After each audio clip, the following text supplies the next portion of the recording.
자, 여러분은 믿음을 통하여 은혜로 구원을 얻었습니다. 이것은 여러분에게서 난 것이 아니요 하나님의 선물입니다. 행위에서 난 것이 아닙니다. 그럼도 아무도 자랑할 수 없습니다. 우리는 하나님의 작품입니다. 선한 일을 하게 하시려고 하나님께서 그리스도 예수 안에서 우리를 만드셨습니다. 하나님께서 이렇게 미리 준비하신 것은 우리가 선한 일을 하며 살아가게 하시려는 것입니다. 아멘. 우리가 흔히 오해하고 있는, 착각하고 있는 서양의 격언이 하나 있습니다. 무슨 격언이냐면 하늘은 스스로 돕는 자를 돕는다라고 하는 이 서양 격언을 성경에 나오는 말씀으로 많이 오해를 하고 있습니다. 그런데 이 격언은 하늘은 스스로 돕는 자를 돕는다라고 하는 이 서양 격언은 성경에 나와 있는 말씀이 아닙니다. 또 이 하늘은 스스로 돕는 자를 돕는다라고 하는 이 격언 속에 담긴 그 교훈적 내용도 성경과는 성경의 하나님의 그 마음과는 말씀과는 성경의 정신과는 맞지 않은 측면이 또한 크게 있습니다. 물론 완전히 성경과 상반되는 그런 교훈적인 내용은 아니지만 오해의 소지가 충분히 있는 그런 격언이라고 할 수가 있습니다.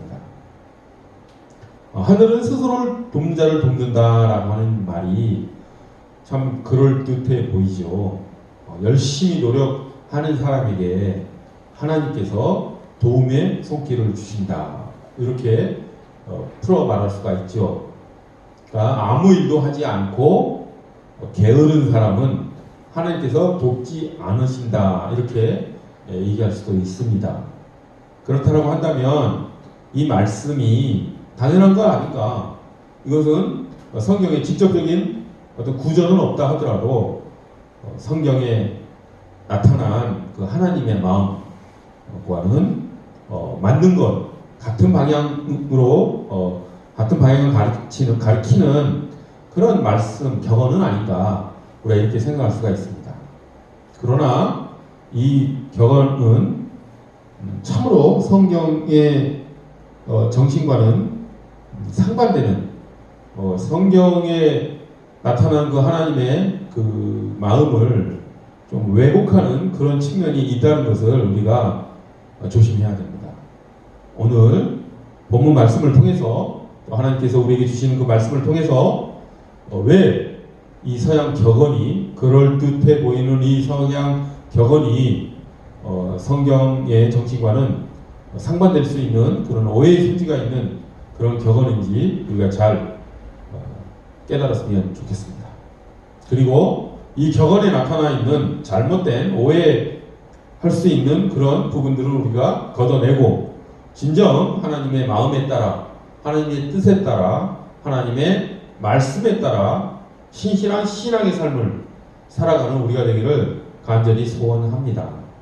오늘 말씀을 우리 조금 더 깊이 살펴보도록 하겠습니다. 오늘 말씀은 이렇게 좀 풀어서 말을 할 수가 있지요. 우리는 하나님의 은혜에 의해서 믿음으로 구원받았습니다. 우리의 힘으로, 우리의 노력으로 이 구원을 우리가 획득한 것이 아닙니다. 우리가 구원받은 것은 하나님께서 주신 선물입니다. 따라서 아무도 우리가 구원받은 것을 가지고 자랑할 수가 없습니다. 라고 좀 더 풀어서 말할 수가 있습니다. 그런데 그 뒤에 10절에 아주 지금까지 8절, 9절에서 말씀하신 것과는 좀 결이 다른 아주 이렇게 반전이 이루어지는 말씀이 10절에 있지요. 8절, 9절에서는 우리의 구원이 우리의 행위, 우리의 노력, 우리의 공로, 우리의 업적이 아니고 순전한 하나님의 선물인 은혜로 주어진 것이다. 그것은 선물과 같은 것이다. 라고 8절 9절에서 말하고 나서 바로 10절에서 그런데 우리가 하나님께서 만드신, 하나님께서 일하셔서 창조하신 그리스도 예수 안에서 하나님께서 일하며 만드신 하나님의 작품이 우리입니다 라고 이야기를 하면서, 그렇게 우리를 하나님께서 친히 일하셔서 만든 이유가 우리를 선한 일을 하며 살아가게 하기 위함이라고 말씀하십니다. 8절 9절에서는 은혜와 행위에 대해서 좀 갈등적인 측면을 이야기를 했다라고 한다면, 10절에서는 은혜에 의해서 우리가 선한 일, 즉 행위를 선행을 하며 살아가게 하신다라고 이렇게 말씀하고 있는 것이죠. 뭐냐 이게, 8절 9절에서는 은혜와 선행이 관계가 없다 이렇게 말씀하신 것 같은데, 10절에서는 은혜가 우리에게 주어진 이유가, 하나님께서 우리를 은혜를 베푸신 이유가 우리에게 선행을 하게 하기 위해서 은혜를 베푸셨다 이렇게 말씀하고 있는 것이죠. 성경을 보면 이처럼 논리적으로 말이 안 되는 것 같은 것을 동시에 우리에게 성경에서 이야기하는 경우가 많이 있습니다. 오늘 본문 말씀도 크게 두 가지 개념이 어찌 보면 모순되는 것 같은 그런 말씀이지요. 은혜와 선행, 이 두 가지 개념이 여기 충돌하는 거 아닌가. 충돌한다고 분명히 8절 9절에서는 말씀을 하여 놓고 10절에서는 오히려 또 그 은혜와 선행이 밀접한 관계를 가지고 있다 이렇게 말씀하고 있는 것이죠. 언뜻 보면 둘의 관계가 말이 안 되게끔 지금 8절 9절과 10절에서는 이야기하고 있다 이렇게 성경이 말씀하고 있는 것이죠. 그러면 이렇게 사도 바울이 에베소 교인들에게 보내는 이 편지 가운데 이렇게 모순되는 말을 한 그 진의는 무엇인가, 그 의미는 무엇인가 우리가 좀 깨닫고 이 사도 바울이 전하는 그 은혜와 선행의 관계에 올바른 그런 의미를 찾아서 우리가 신실한 그리스도의 자녀로서 살아가기를 간절히 소원합니다. 자, 우리는 은혜로 구원을 받아 예수 그리스도께서 십자가에 못 박혀 죽으시기까지 우리를 구원해 내셔서 우리가 그 은혜 가운데 살아갑니다. 우리는 그 십자가의 은혜를 우리가 받아 구원의 삶을 살기 때문에 이 구원의 삶이라 함은 부활의 삶이라고 할 수가 있습니다. 예수님께서 십자가에 못 박혀 돌아가시고 부활하시고 승천하신 후 하늘에서 성령 하나님을 우리에게 부어주셔서 우리는 그 성령 하나님의 인도에 따라 살아가는 그런 부활의 삶을 살고 있기 때문이지요. 그렇다고 한다면 우리는 그 부활의 삶 속에서 하나님의 은혜를 만끽하며 그 은혜 가운데, 그 충만하신 가운데 우리가 살아가고 있다라고 하는 것을 우리는 부정할 수가 없습니다. 우리는 그렇게 은혜 가운데 살아가는 것이지요. 그런데 우리가 살아가는 현실을 바라볼 때 우리가 은혜 가운데 살아간다 할지라도 우리는 일을 하지 않고 살아갈 수 없는 현실 속에서 우리는 살아갑니다.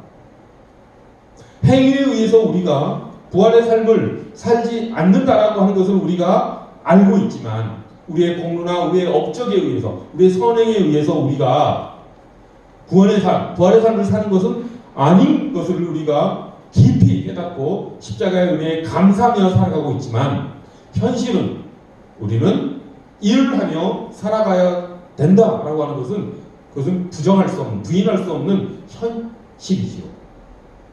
그러면 이것도 또한 모순돼 보이는 그런 말씀이 있습니다. 그러면 이거를 어떻게 우리가 하나님께서 이런 말씀을 주신 것에 대해서 그 하나님의 진짜 의미는 무엇인지 그걸 깨닫고 그것을 살아가야 되겠죠. 오늘 그것을 잘 깨달아서 하나님께서 우리에게 주신 그 은혜 가운데 사는 삶이 무엇인지 우리가 잘 알았으면 좋겠습니다. 그리고 그 부활의 삶 속에 우리가 풍성하게 충만하게 살아가는 우리가 되기를 간절히 소원합니다. 자, 우리가 부활의 삶을 산다 하더라도, 은혜 가운데 살아간다 하더라도 우리는 일을 하며 살 수밖에 없다라고 하는 이 현실은 우리가 창세기 1장을 우리가 잘 묵상하면 왜 우리에게 이런 현실이 주어졌는지를 우리가 깨달을 수 있습니다. 여러분, 창세기 1장에는 무엇이 기록되어 있습니까? 하나님께서 일하시는 모습이 기록되어 있지요. 하나님께서는 일하시며 빛을 만드셨고, 하늘을 만드셨고, 땅을 만드셨고, 식물과 온갖 동물을 만드셨고, 우리도 만드셨습니다. 하나님께서는 일하시는 하나님이라고 하는 것이지요. 먼저 하나님께서는 일을 하셔서 하늘과 별과 달과 또 빛과 온갖 식물과 동물과 또 우리까지도 창조하신 그런 하나님이시라고 하는 것이지요. 그 모든 것이 은혜라는 거 하는 것을 우리가 알 수가 있습니다. 아, 그렇다면 우리가 이렇게 깨달을 수가 있는 것이죠. 아, 은혜는 하나님께서 일하심으로 우리에게 주어진 것이구나. 그냥 하나님께서 그냥 관념적으로, 그냥 추상적으로, 그냥 마음만으로, 생각만으로 우리에게 은혜를 주신 게 아니구나. 하나님께서 친히 일하시면서 이 천지를 창조하셔서 그것을 통해서 우리에게 은혜를 주셨구나. 일하시는 하나님의 그 결과물들을 통해서 우리가 은혜를 받으며 살아간다라고 하는 것을 우리가 깨달을 수 있는 것이죠. 근데 놀라운 것은 하나님께서는 그렇게 일하시는 하나님께서 우리도 그 하나님의 일하신 가운데 우리가 창조된 우리에게 놀랍게도 하나님께서는 그 하나님의 일을 우리에게 맡기셨다라고 하는 것이죠. 하나님은 그냥 일하시면서 은혜를 우리에게 부어주신 걸로 끝난 게 아니라 우리가 그 하나님의 일을 이어받아 하나님의 일에 동참하도록 우리에게 그 일의 초청을, 우리에게 동참을 촉구하는 말씀을 우리에게 주신 것이라고 하는 것입니다. 창세기 1장 28절에 보면 하나님께서는 모든 동식물을 우리가 다스리라고 말씀하십니다. 또한 창세기 2장 15절을 보면 하나님께서 그 아담을 에덴 동산에 데려다가 그곳에 에덴 동산을 아담이 책임지고 맡아서 그곳을 돌보게 하셨습니다. 하나님이 하신 일을 첫사람 아담이 하고 있는 것이죠.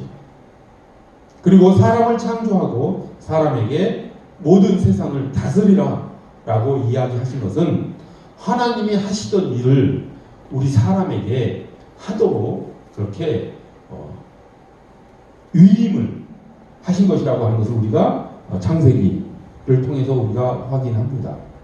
그래서 아담은 그 에덴 동산에서 하나님의 말씀을 잘 받들어 잘 맡아서 2장 20절을 보면 그 사람이 모든 집짐승과 공중의 새와 들의 모든 짐승에게 이름을 붙여 주었다라고 서술되어 있습니다. 사람이 하나님이 하신 일, 온갖 만물에 대한 이름을 지어주는 일을 할 것이죠. 이름을 지어준다는 의미가 무엇이겠습니까? 그 대상들에 대한 의미를 부여하고 그들의 삶을 책임지는, 그리고 그들의 삶을 이끌어가는 그런 의미가 부여되어 있겠죠. 에베소서 3장에 보면 또 하나님께서는 모든 민족에게 이름을 붙여 주셨다라고 되어 있습니다. 그러니까 창세기 2장 20절에 그 사람, 즉 아담이 모든 동식물에 이름을 붙여진 것은 하나님의 일을 그대로 한 것이라고 하는 것을 우리가 알 수가 있지요. 그럼 우리가 여기서 이쯤에서 은혜는 그저 어떤 신비한 어떤 영적 능력에 의해서 우리에게 부어지는 그런 것이 아니구나. 은혜는 우리 마음에 어떤 감정이 업되는 그런 어떤 심리적 상태가 아니구나 라고 하는 것을 깨달아야 하는 것이죠. 여러분, 우리가 하나님께 찬양하면서 우리 감정이 업되면서 우리가 어떤 무아지경과 같은 그런 감정의 고조 상태로 빠져들 수 있습니다. 물론 그것이 은혜일 수 있습니다.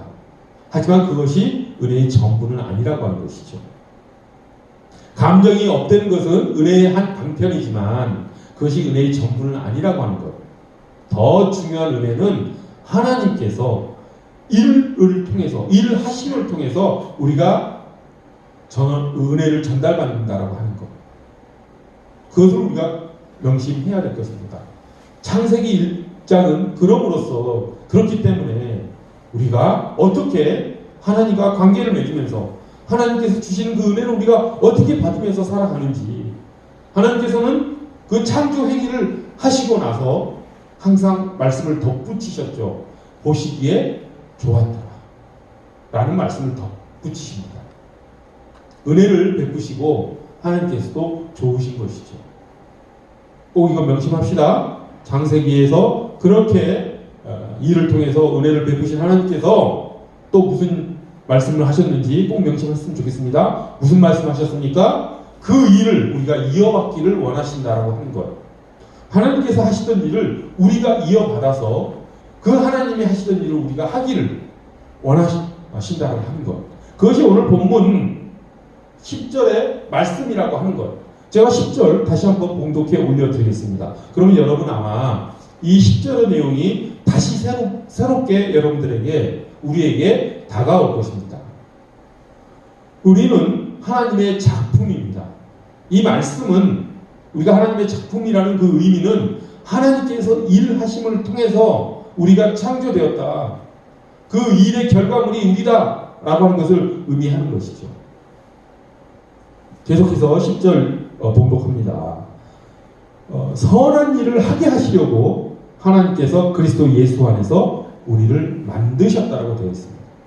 이제 제가 지금까지 창세기를 말씀드리고 이렇게 계속 설명을 한 것이 10절의 내용과 정확하게 일치한다는 것을 우리가 깨달을 수가 있지요.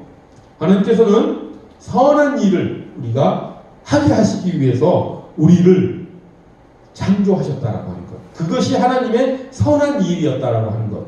그래서 하나님께서는 그 선한 일을 하시면서 보시기에 좋았더라, 보시기에 좋았더라 이렇게 말씀하셨다라고 하는 것.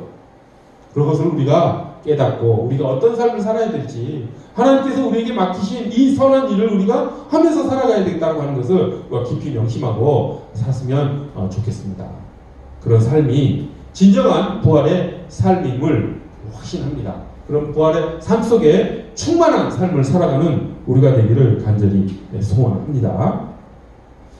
자, 그런데 우리가 하나님의 지금 우리에게 맡기신 일, 즉 하나님이 하시는 일을 우리가 받아서 또 이 세상에서 우리가 일을 한다라고 하는 것은 무슨 의미인지 조금 더 들어가 봅시다.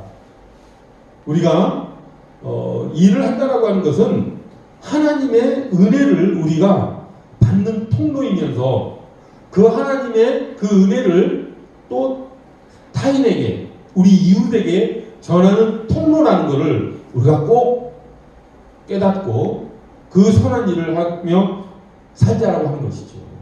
우리가 하는 일은, 하나님께 이어받은 우리가 하는 일은 하나님의 은혜를 타인에게, 이웃에게 전하는 도구가 된다라고 하는 것이죠. 그러니까 선한 일은 은혜의 통로라고 하는 것. 우리가 선한 일을 통해서 우리가 하나님의 은혜를 받았다라고 한다면 또 우리의 선한 일을 통해서 우리는 하나님의 은혜를 이웃에게 전달한다라고 하는 것. 이것을 꼭 우리가 깨달았으면 좋겠습니다. 자, 이 관계를 잘 살펴보십시오. 놀라운 은혜와 선한 일의 관계가 있습니다. 어떤 관계냐면 우리가 선한 일을 통해서 은혜를 받는다라고 하는 것은 잘못된 생각이죠. 그렇죠? 그런 측면에서 하늘은 스스로 동자를 돕는다라고 하는 말이 오해가 있을 수 있는 성경의 정신과는 상반된 그런 교훈이 될 수 있다라고 하는 것입니다. 은혜는 우리의 선한 일을 통해서 우리가 획득하는 것이 아닌데 자꾸만 우리는 신앙생활 하면서 하나님과의 관계 속에서 자꾸만 우리가 뭘 해서, 우리가 헌금을 많이 해서, 우리가 교회 일을 많이 해서, 우리가 공로를 많이 쌓아서 하나님께 뭘 얻어내려고 하는 그런 신앙생활을 너무나 많이 한다라고 하는 것이죠. 선한 일과 은혜의 관계는 그런 관계를 맺으면 큰일 납니다. 그게 우리가 하나님과 잘못된 관계를 맺고 살아가는 아주 위험한 그런 신앙이라고 하는 것이죠. 그래서 사도 바울이 9절에서 분명하게 말씀하고 있지 않습니까? 구원은 행위에서 난 것이 아니다. 행위에서 난 것이 아니다. 우리의 노력에 의해서, 우리의 공로에 의해서, 우리의 업적에 의해서, 우리의 선행에 의해서 우리가 하나님의 은혜를 받는 것이 아니라고 하는 것이죠. 아무도 그것을 자랑할 수가 없다라고 사도 바울은 분명히 단언하는 것입니다. 자, 은혜와 선한 일은 아주 밀접한 관계를 가지고 있지만 그 순서가 뒤바뀌면, 여러분 생각해 보십시오. 마차를, 지금 우리가 마차를 타진 않지만 마차를 우리가 끌고 가는데 말을 마차 앞에다 메워야 되겠죠. 근데 마차를 만약에 말 앞에다가 메워놓고 마부가 마차를 끌려고 한다고 생각해 보십시오. 그게 제대로 마차가 굴러가겠습니까? 우리 신앙생활도 마찬가지라는 것이죠. 선한 일이 은혜에 앞서서 은혜를 끌어내리려고 하는 그런 선한 일을 우리가 생각하며 신앙생활을 한다면, 말을 마차 앞에 매는 것이 아니라 마차를 말 앞에 매는 그런 어리석은 그런 신앙생활을 하는 것이라고 하는 것 꼭 우리가 알고 올바른 신앙, 그리고 올바른 하나님과의 관계를 맺어야 된다고 하는 것이죠. 이것이 선한 일을 통해서 하나님의 은혜를 끌어내리려고 하는 것이 얼마나 많은 그리스도인들이 범하는 실수이고 잘못된 신앙인지 우리는 앞으로도 계속해서 끊임없이 이 실수를 아마 하며 살아갈 것입니다. 그때마다 이 에베소서 이 말씀, 또 이 에베소서의 뿐만 아니라 로마서, 기타 등등 많은 성경에는 이 말씀을 동일하게 말씀하고 있습니다. 그때마다 우리가 이 하나님께서 우리에게 주신 이 말씀을 깨달으면서 선한 일을 통해서 우리가 하나님의 은혜를 끌어내려서는 안 되겠구나, 바로바로 깨닫고 회개하고 올바른 하나님의 관계를 맺어야 된다고 하는 것이죠. 그럼 선한 일은 뭐냐? 10절에서 분명히 말씀하고 있지 않습니까? 은혜가 하나님의 선한 일을 통해서 우리에게 주어졌으니 그것에 감사해서 우리는 선한 일을 함으로 하나님의 그 은혜를 타인에게 전달하는 은혜의 통로가 된다고 하는 것이죠. 우리가 우리의 행위로 구원을 얻지 않는다라고 해서 감나무 아래에서 감이 떨어지기를 기다리는 그런 완전히 수동적인 삶을 살라고 하는 것이 아니라고 하는 것을 우리가 또한 10절을 통해서 알 수 있는 것이죠. 은혜가 먼저라고 하는 것입니다. 은혜가 먼저고 그 은혜가 하나님의 일하심으로 우리가 받았으니 우리가 또한 그 하나님의 일을 행함으로 그 은혜를 전달할 수 있다고 하는 것입니다. 그러니 우리는 무슨 직업을 가지고 있든 또 내가 무슨 일을 하든 그 일은 하나님의 그 은혜를 받아서 세상에 전하는 그런 도구가 될 수 있다라고 하는 것, 우리가 그것을 알고 우리가 하나님과 올바른 관계 속에서 살아가기를 간절히 소원합니다. 그렇게 살아갈 때 하나님께서 우리를 더욱더 그리스도의 장성한 분량이 충만한 때까지 우리를 이끌어 가실 것입니다. 그것이 신앙의 성장인 것입니다. 그것이 믿음의 성숙인 것이죠. 그것이 우리가 예수 그리스도를 닮아가는 성숙의 길로 나아가는 것이라고 하는 것입니다. 그렇게 해서 우리의 믿음이 온전해지는 것이죠. 선한 일을 앞세우지 말고 은혜에 따른 선한 일을 우리가 행함으로, 감사함으로 행함으로 우리의 믿음이 온전하여지고 그리스도의 장성한 분량이 충만한 데까지 우리의 인격이, 우리의 신앙이 성숙해지는 그런 부활의 삶으로 우리가 달려가기를 간절히 소원합니다. 기도하겠습니다.